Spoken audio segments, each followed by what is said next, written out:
Welcome to a very special episode of the Blue Demon Room podcast, Hall of Fame episode. Big day here. I'm your guest host, Paul Pabst. I'm so excited to introduce you to some of DePaul's athletic celebrated alumni. I have to use this sheet because some of these people have a lot of accomplishments. Let's welcome to the show former DePaul softball player and coach, Lindsay Chouinard.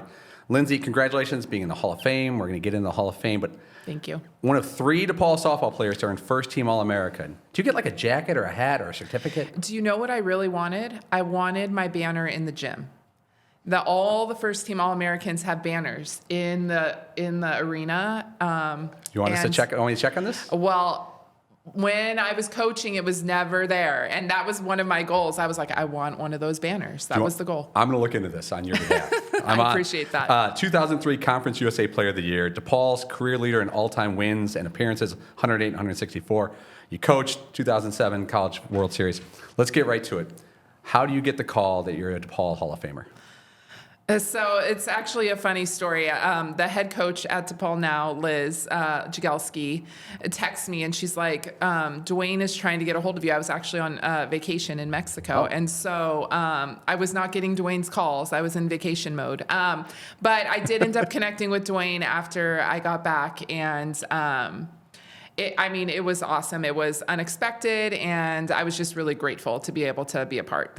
You're the second straight guest on this show who got the call on their way back from a vacation. That's the way you come back from a vacation. That's right. We'll take it. All right, let's get to it. You're from Fresno, West Coast. Yes. I want to get to not how you grew up into softball. I want to start with how you got to DePaul. Do you remember the first recruiting letter or call and how that worked out? I remembered the first recruiting. So I was recruited really late. I actually wasn't recruited until my senior year, the fall of my senior year. So I was playing at a tournament. I was playing for a team in Southern California, and Sarah Hayes, who was the assistant at the time, and Huge were both there because they were recruiting some other players that were on the team I was playing for.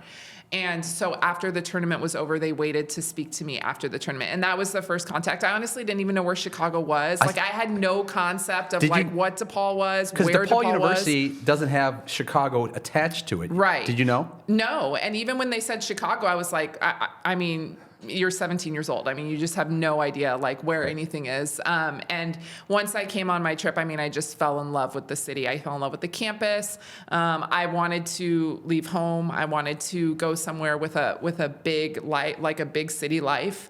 I didn't want to go to a college town. And so as soon as I arrived here, it just felt like this was where I was meant to be. Let's go back to high school, how you got to it. But were you one of those pitchers in high school who was like 11-0 with a .1 ERA type thing? It didn't start out that way. I was actually not a good player for a very long time. And then my freshman year of high school, I grew a foot from 4'10" to 5'10". So I was a gymnast for 10 years, so I was very small. You did gymnastics before softball? I did, for 10 years. So at 13, I stopped doing gym, and then I grew a foot. So I was like a gangly, it took me a while to figure it all out. So I really didn't I was a late bloomer. I really didn't come into my own until probably halfway through high school.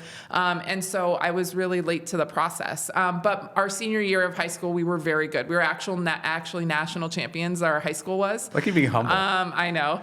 Now that you're in your 40s, you're like, you know what, you can just say things how they are. Fly the colors. Yeah. And so I was very lucky to play around some very talented kids. It's a team sport, so it doesn't take just one. It takes the whole group. And there was another girl that was a pitcher on our team that was a year or two younger than me that ended up going to the University of Arizona, and we had people going to the Pac-10 off of our team. So we had a very talented group. Very lucky. Was there a weird reaction with your teammates when you told them or your high school friends, I'm going to Chicago to play softball? You wouldn't think of that. Arizona, you think, oh yeah, you've seen them. Oklahoma College World Series, you see teams like that all the time. Yeah, was there a I reaction? think you grow up with pack dreams. It was, going to Arizona or UCLA, or, when I first started, it was a lot of, I want to stay in California. I want to go to a school in California. So I definitely was, odd in that regard. I was the only person that left the West Coast to go to school. So, some say brave, some say what were you thinking? But it was a great experience for me and something that I needed. I told my parents when I left, I'm going to be gone for 4 years. And then I was gone for 18. But I did come back. Eventually I made it back. So it's been a ride. So you get tall in high school. Mm-hmm. Were you multi-sport like softball, volleyball?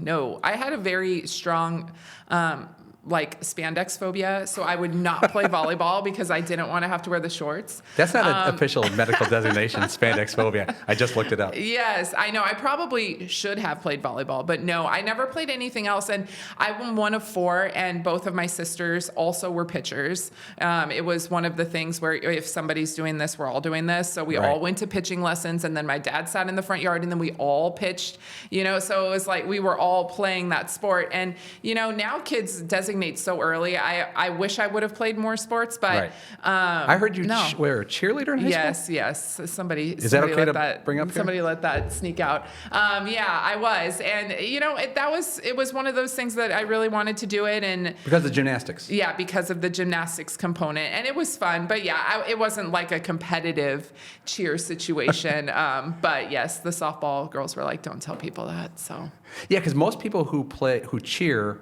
don't play the other sports. Is that fair to say? I would say yes, although there were a few that did a little bit of both, is particularly the ones that are doing, the gymnastics component. There is some athleticism required there. But yeah, it's crazy how far cheers come along in these days too. It's wild. So you're one of a number of recruits every year for DePaul. I'm sure they sign a bunch of pitchers, a bunch of hitters. How do you go from an 18-year-old showing up here with limited history of being a successful softball player? You said you started late, to being one of the all-timers at the school. What changed? Who worked with you? How did you take the sport seriously? I don't know that anything changed. I think that my passion started late. Like I just turned on late, and I'm a very competitive person, and so I'm bad at everything. I'm trying to race how long it takes to get to anywhere from what it says on, any kind of device. I mean, it's just a competitive drive that I've always had. And so when I arrived on campus, I didn't feel like a freshman. Like I wanted to go somewhere and to be able to put my mark on a program. I wanted to be able, to go somewhere where it wasn't very well known per se and put a mark on it. The funny part about it was that's what I was really hoping for, was to go somewhere and to like really be a part of like evolving a program. And then the year I committed to DePaul, they went to the World Series. Right. So I'm like, well, I mean, starting high. Yeah, that didn't work out so well, but we did go to the World Series my freshman year. So it was just kind of nice to, to be able to come in and to have an immediate impact. That was important to me. I wanted to go somewhere and to be able to be a part of it. If we were going to show one clip during this broadcast, we had the ability to do so, what was the strikeout that you would show from your career that you'd love to show? You have it. I don't know about the strikeout. I will say the moment, probably. Because you hit too. I did. Probably the best moment that I can remember was my senior year of college. Huge always tried to travel to where the people were from at least once while we were playing there. So we were playing at a tournament in my hometown in Fresno, and we actually were playing the #1 team in the country. We were playing UCLA, and it was Sunday. It was our last game, and we ended up beating them, and we beat them 1-0, and it was like they had some crazy 30-game winning streak or something going. And it was just one of those moments that you always remember because all of my family and friends were there in the stands. We were at Fresno State, which was, a place obviously I didn't attend, but it just had this crazy, amazing moment of everything kind of culminating. And it was really awesome. That's pretty cool. Right in front of everybody. Right in front of everybody. I bet you were tense before that one because you know who's watching? Yeah, I mean, I always tell people I had the worst warm-up of my life that day. I was crying in the bullpen. I was a mess. I couldn't throw the ball to the catcher. The ball was going halfway to the catcher. And I think it was just, the moment. The moment was definitely there. But once the game hit, it was time to win. You just turn on and do what you need to do. So finding a different gear. I'm going to ask you a couple softball questions. I know the sport pretty well. My niece played. Clearly not as well as you. These may come off as dumb questions. We always talk about pitchers in baseball. They're limited men's baseball pitching. You can only do a certain amount of innings, certain wear and tear on the elbow. Explain to people the simplest thing. Why can softball players throw not unlimited innings, but quite a bit more than a baseball player? The motion. Well, I mean, I don't know that I'm a believer in that the motion is safer or less, less taxing on the elbow. Less taxing. I think they're probably similarly taxing. I think the biggest thing for our sport is that the longevity in the game is so short for us. Once college is over, we do have some smaller competitive leagues, but you don't have the opportunity to go and play in the pros until you're how long did Roger Clemens play? 43 years old. You know, you don't have that longevity. Right. So it really babies. comes to an end. Yeah, in your early 20s. So it's, you know, you do it because you know there's only so long that you can go into it. But I think they're both motions are taxing. It's just our sport, the longevity of our sport is shorter. All right, same dumb question I asked the There are no javelin dumb thrower. questions. No, you'll be surprised. Just wait a second. Obviously, are you right-handed? I'm left-handed. Left-handed. So you practice most of the time with your left hand. Did you occasionally pitch with your right hand to even out the balance of your body or strength? Dumb question? I never pitched right-handed. Never? Never. But I will tell you, I came to college and I couldn't even bench press the bar. Like I had never lifted weights before, and the bar came down and I couldn't lift it, and everybody thought I was joking. But yes, I had very, very weak arms when I came to college. So thank you to Tim Lang for helping me get it together. Is lower body strength the most important thing for a pitcher? I mean, just overall strength, I think. Yeah, but I mean, everything comes from the ground, right? So we always try and use our big muscles. So it's definitely, you know, going to come from the trunk and the legs. Another thing with softball, I think, at least when I'm watching on TV, College World Series, it's hard to see the pitcher's holding of the ball. You can see almost nothing, the way you kind of hide it low and the low grip. How many pitches did you have? What were they? Oh, gosh. Well, I had a lot. I didn't have a lot. I had a handful, and I had a couple good ones. And so you usually try to get to how can you set up the best ones. Like, we need a ball. Well, if there was a grapefruit here. So, I mean, I held all my pitches the same because Really? I was very concerned with them getting picked. And so, because you have the whole circle that the ball is exposed from your glove. And the last thing I wanted was someone to be able to yell out what I was throwing in the pitch. So I found a way to throw all my pitches with the same grip, because it's much more about what you're doing with the ball than it is about like what position your fingers are in. So how do you make a pitch do different things holding it the same way? Like if you wanted to drop or rise. Well, you snap it different, right? So now when explain you come that to me down, like I've never watched the sport. Yeah, so when you're doing your circle and you come down to the slot to release the ball, your hand can be in lots of different positions. You can be under the ball, you can be behind the ball, you can be over the ball, you can be in front of the ball. So you can get the ball to do different things. So it's all about where your hand is at release, right? And then what your hand, like what direction your wrist snaps your fingers. Unlike baseball where it's like curve, circle, change, and all those things. There are plenty of grips. You know, people do have grips. I was not a grip person. I held them all the same. It was much more about the wrist and the fingers. Most innings you pitched in one game? Oh, gosh. I don't know. Too many. Right. I've played in some 20-inning games. And you did all 20? Not 20, but there were days in playing travel ball where you would play 6, 7, 8 games a day. You were pitching.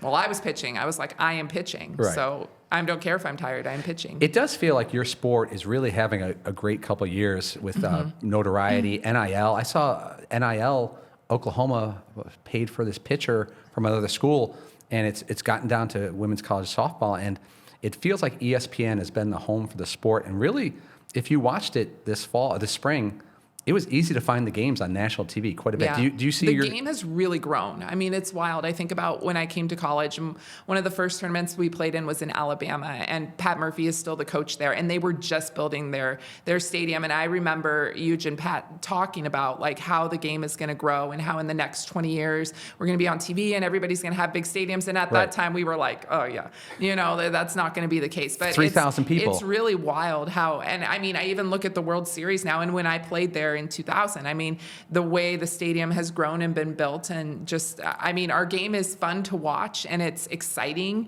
and it's fast. And I'm not surprised that it's gained so much popularity. And I'm grateful because my kids love to watch it, probably because I'm always watching it, and they play. And so I think it just really helps girls. It gives them role models that you see on TV, you know, that they want to be like that and they want to do that. Do your kids have some YouTube videos of you to check out? Have they seen any? You know, no. we could work on this. No. Can we get the archives guys to get some videos? Thumbs up, right? They said we can get some videos for My the kids haven't seen me play. They haven't asked, and I'm just not going to be that parent that's like, sit down and watch me play from 1997. If they're interested at some point and they do want to see, of course I would show them. But I'm trying as much as I can to allow them, to have they're both playing softball, but to allow them to have their own path and to find, their own passion. How old are the kids that are playing softball? My kids are 8 and 6. But if they went up against you, you could smoke them, right? Like could you dust it off? Hey, they're kids, 8 and 6. Is it sad that when you said smoke them, I thought I'm not going to hit them with the ball? Yeah, smoker would be hitting them. All right, but 3 pitches, they're going down, right? Old school. Oh, I mean, I don't know. They're pretty good. They might make contact. No, I think I you're would being smoke them. I would smoke them. I'll give you an hour to warm up. Put each kid in the box and say, hey. Oh, don't give me an hour. I would be tired after about 10 minutes. No, warm up quick. At this age, the best you got is it's right then. Then things start to hurt. There's a couple 8 and 6 year olds who are about to get struck out. I have the feeling when they go back home. No, I want them to keep playing. I got to let them hit the ball. Let's get to your experience at DePaul University. It is a city school, and it's different. The facilities are different. Everything's different. When you would go on the road and to a southern school or a western school and see the facilities and the location compared to DePaul, which might be a little tighter, a little more of a urban atmosphere, do you almost miss it when you got back home? You're like, I want to get back to DePaul where there's lots of things to do and eat and walk around, as opposed to down south. Yeah, I mean, I don't think that I even really thought about it too much. In California, I mean, there's softball fields everywhere, and you're always outside. There's no weather component where I was from. But when you're practicing at DePaul, is the L train going? Oh, I mean, yeah. I mean, it's a totally different dynamic. I was actually sitting with one of the soccer coaches from UIC last night, and he played back when we played out on Wish Field before it was turfed, and when it was, I mean, the field was literally the middle was up, and then it drained down. So these soccer players are running up to midfield, and then but there was such a distinct advantage in having practiced there and been there. It was home to us, but there was definitely an advantage in being there, and I loved that when I hit home runs, I hit it off of the building. That was one of the most exciting parts. Like Bull Durham. Yeah, kind of like a Bull lefty. Durham. I mean, only the lefties were going to hit it off the building, so I'll let it was you nice. How many career home runs? Honestly, don't know. I don't know. We're gonna look that up. I don't know. Now, the pitching stats, I know a lot of those, but I don't know the home runs. Did you ever throw a pitch and when you let it go, you're like, uh-oh? Yes, one that got hit off my forehead. Oh, a comebacker? Yes. And so it happened. It was my sophomore year. We were playing in a tournament in Georgia, and the pitch call came in, and my immediate response, even before I threw the pitch, was I don't want to throw this pitch. I just knew. What was the call? I think it was a screwball, and So I stepped off the mound, I collected myself, and then I threw it, and the ball literally line drived off my face, off the middle of my forehead, and it went off my forehead, out of play over the first base dugout. I'm not laughing. That's how hard-headed I am. No joke. Were you out? Well, so I mean, when I remembered that I was on the ground and everybody was freaking out, and so Huge brought me to the dugout, and he was like, "Well, do you want to?" I mean, this was 2001, right. But this story is going to sound like it's from 1950. Well, they were like, "Do you want to go to the hospital, or do you want to wait and see what happens at the end of the game?" And I was like, "Well, I'm not leaving. I need to know if we're going to win this game." Well, we didn't have concussion protocol back then. Right. So then, within 5 minutes, I was right next to Huge, and I was saying, I don't know how they scored that, but that should be, because I was throwing a no-hitter at the time. Right. I said, the ball hit my body. I should have caught it. That needs to be ruled an error. Yeah. Oh, yes, is what I was telling him. You need to go and make sure that this was ruled an error, because I should have caught that ball. And he's like, go sit down. We're not doing this. We will check the DePaul record books on that as well. We got a lot to get to after this. If that's the only thing that makes the clip is me talking about getting hit in the face, please don't do that to me. All right, last couple things before we let you go. Your DePaul place to eat, socialize, that was your go-to back in the day. I was a Clark's girl. I know Clark's isn't around anymore, but I loved Clark's and went there a lot. I know there were a lot of Kelly's people, but I was a Parkway girl. I was a Parkway girl, and I was a Clark's girl. Parkway? That's deep. Yes. It was a good place. That tells me a lot about you. All right, before we let you go, the softball season starting here February 7th. What would you tell the team, bigger picture about, not maybe how about to handle your career, about maybe soaking it in during your career because it goes so fast? Yeah, soaking it in. And I really think that DePaul has the dynamic of the school and what it provides for you in regards to growing as a person and just being real, understanding and being appreciative and grateful for like what the opportunity that you're being given. I think a lot of times the gratefulness gets lost in the mix, and especially at that age, everything is coming at you so fast. Right. And you've got school and you've got this and you've got that, and you're just trying to, just keep swimming. You're trying to stay above water, but it's a really cool time, and it's a very short time. And just to be able to enjoy it as much as you can and keep it in perspective. Before we let you go, last night you gave the speech. Tears? How did it go? It went good. I mean, I'm nervous. I was nervous, so there weren't going to be tears. But I need to not look at my mom because she was crying, because then that always makes things hard. But I was very lucky. I had a lot of people there that I love and appreciate that were there to support me. And so it made it easy to really make it about, how lucky I am to have these people around me. Congratulations on getting in the Hall of Fame. I hope you enjoyed it. Thank you so much. Anytime. Welcome to a very special episode of the Blue Demon Room podcast, the Hall of Fame episode. We're talking to Hall of Famers. I'm Paul Pabst, your guest host. Excited to introduce you to one of our DePaul celebrated alumni, the Hall of Fame. I have to have notes here because you have a lot of career achievements.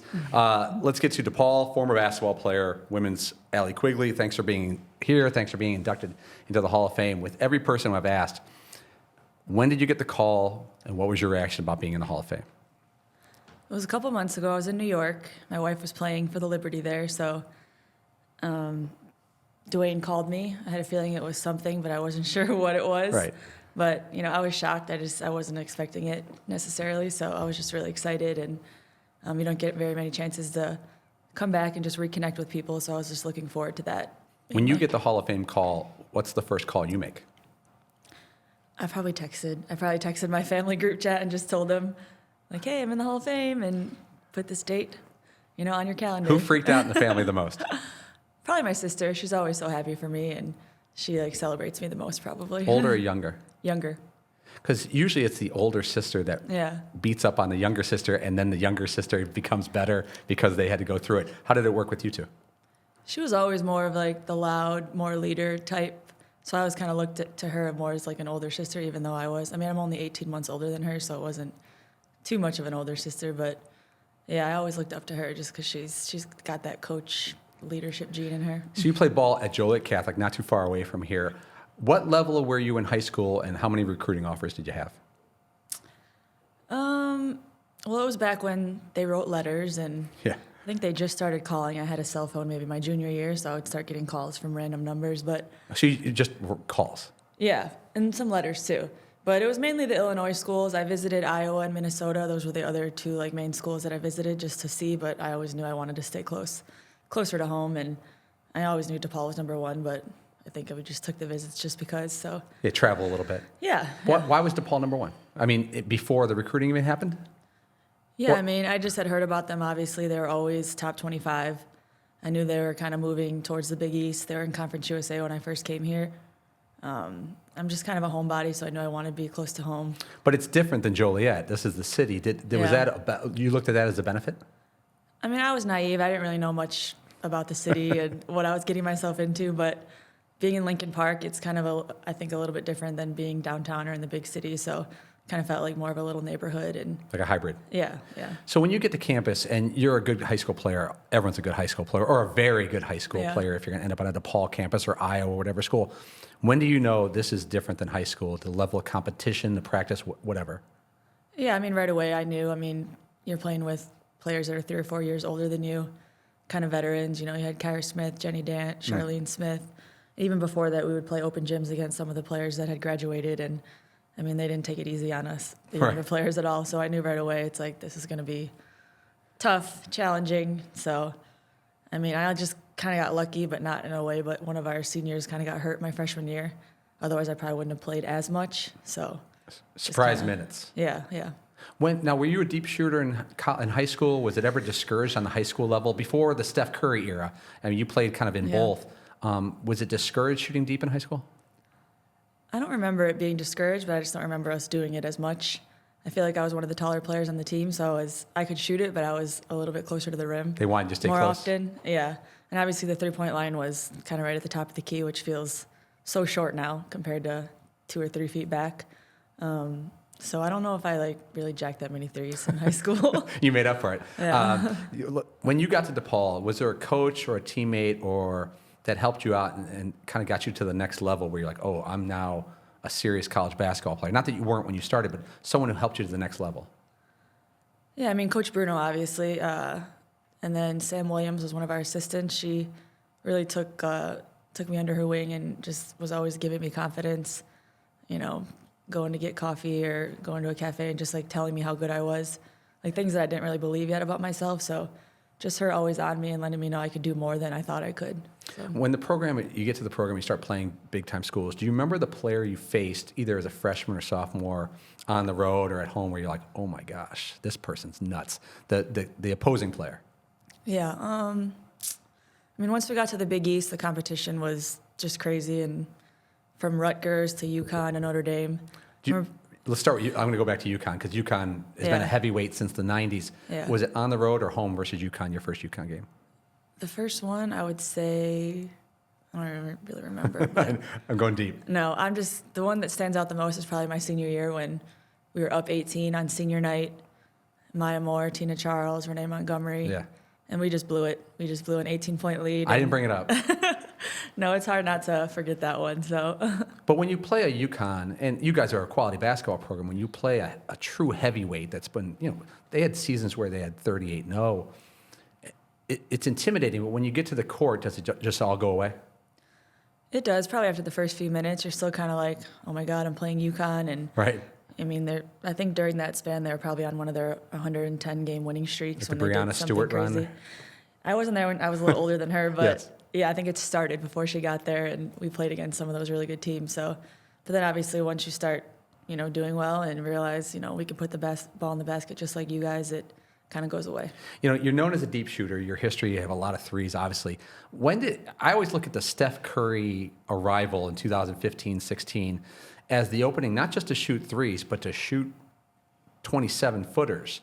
I'm not saying he invented it, but he mastered it and made it trickle down to women's sports. I believe that Steph Curry begat Caitlin Clark. Yeah. She doesn't happen without him. Yeah. When in your college career did you kind of get the green light to, I'm going to bring it back a little, or I'm going to shoot 10 in a game, where a generation before, a coach would not allow this? Yeah, I mean, Coach always was big on the green light and, getting threes up. So it was kind of something that he, along with Steph Curry, I think, established. Obviously, Steph was a bigger scale, and people saw it more. So I think Steph was a little bit my age, so right. I feel like that kind of came into my professional career when I would start to think, I'll shoot a little bit further out. So you saw that happen in the WNBA, in college. Right? Yeah. I think it was even in practice. You'd start shooting you'd say okay, let's shoot some deep threes, like 4 or 5. But even we did that with Coach Bruno. We'd be out between the half court line and the 3-point line, and we'd just get shots up because then when you moved up to the 3-point line, it just felt so much easier. Was there, let's say we were playing for money right now, or back when you were a full-time player, I know you're still playing, what was your spot on the court? Where you're like, this is my spot. I have to, if I had to put money on myself, yeah. What was your spot from 3? I think it was the right wing, and that's the wing I use for the money ball for all the 3-point competitions. So, yeah, that was the one I just put all my 2-point balls at, so I think that was the spot. You won 4 All-Star Game 3-point competitions? Yeah, 4. I watched a bunch of those, and when I watch them, women's and men's, it seems like pacing is a big part of it, not getting tired, but there's a clock. Yeah. How would you describe the tone, the pace of a 3-point competition? Yeah, I think it helps to start good on your first rack, and then just to have a natural form that doesn't have you bending your legs a lot or jumping too much. And I never jumped too much on my 3-point shot or had too much movement in my shot. So it just kind of felt easy. And some of those rounds, we'd tie in the second round, and we'd have to do probably 4 of them within 5 minutes. So right. I think it helps you if you have a shot with little movement and not so much jumping. Have you ever gone, you played high-level basketball, you played the WNBA, you got lots of records and awards. Do you ever just show up to a basketball court or a gym and no one knows your name or who you are, and you just jump in a pickup? How often does that happen? When you went to some, a bunch of dopes like me are playing pickup, and have you ever just shown up to a court? We did it once or twice. We were out in Washington. I was training my wife for a little while, and it had been so many one-on-one sessions. She's like, I need to play against people. So we just went to the YMCA and just played against whoever was there. And they don't know your background. After a little while, they start asking questions, right, when you hit a couple 28-footers? Yeah, we played a little bit, and yeah. A long time ago, I'm a little bit older than you, the New York Liberty, we used to play pickup at the gym we used to go to, and Teresa Weatherspoon and Kim Hampton and the generation players, and we'd play against them, and the physicality was unbelievable.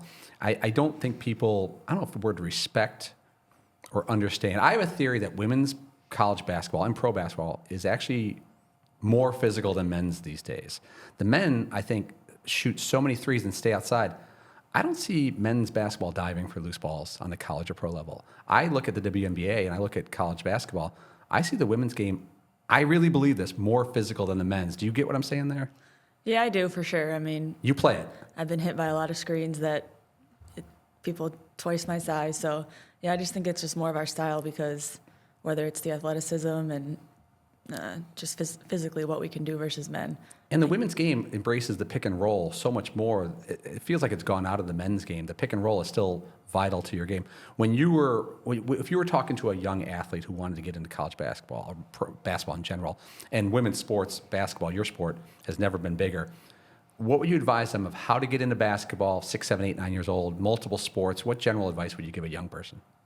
Yeah, definitely multiple sports just to, avoid the burnout. And I think there's so much agility and different aspects of other sports that can help you in basketball, especially so many professional players that I know. Like you ask them what they played growing up, and it's like soccer, track, volleyball. Right. They've all played multiple sports. So if that's the end goal to get to a professional level, I think it's important to play the multiple sports. It does feel like a quandary, though, because my daughters play grade school basketball, and it seems like the coaches want them to play fall league, summer league, AAU, then the season, or you're not going to be on the high school team. It's got to be tough for parents to say, I'm going to let my kid play track, softball, and basketball, their love.